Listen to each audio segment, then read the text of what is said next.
City কর্পোরেশনে এখন তো নির্বাচিত কাউন্সিলর নেই, কিন্তু সংলাপ আয়োজন করেছিলাম ওখানে বিভাগীয় পরিচালক সহ সিটি কর্পোরেশন কর্মকর্তা এবং স্বেচ্ছাসেবী সংগঠন যারা তরুণদেরকে নিয়ে কাজ করে সমমনা সংগঠন, আমরা অত্যন্ত খুশি। এটি আসলেই খুব প্রয়োজন। তো সেই সুবাদে আমাদের সকল প্রসেসিং সম্পন্ন হয়েছে।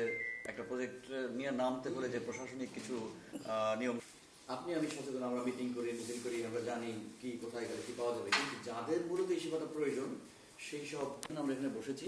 ময়মনসিংহের 12টি কেন্দ্রের কিছু অর্জন আমরা আপনাদের সামনে তুলে ধরবো এবং এই ক্যাম্পেইন করার ফলে যারা যেটার পরে আমরা একটা উন্মুক্ত আলোচনায় আসবো। উন্মুক্ত আলোচনার পরে আমরা আলোচনা এবং সুপারিশমালা গ্রহণ করে আমরা সবাইকে আবারও শুভ সকাল। আমি যদি আসলে সেলিম ভাই অলরেডি প্রকল্প সম্পর্কে বলে ফেলেছেন, নিরাপদ প্রজনন স্বাস্থ্য উন্নয়ন সচেতনতা উন্নয়ন প্রকল্পটি নিয়ে কাজ করার আমাদের চেয়ে বেশি। এই এতগুলো হাসপাতাল, কিন্তু তারপরেও আসলে দেখা যাচ্ছে দিন শেষে মানুষ আসলে না তো একটা ভালো স্বাস্থ্য কেন্দ্র সম্পর্কে জানছে, না তো ঠিক মতো সার্ভিস বেসলাইন অ্যাসেসমেন্ট যেটাকে বলে।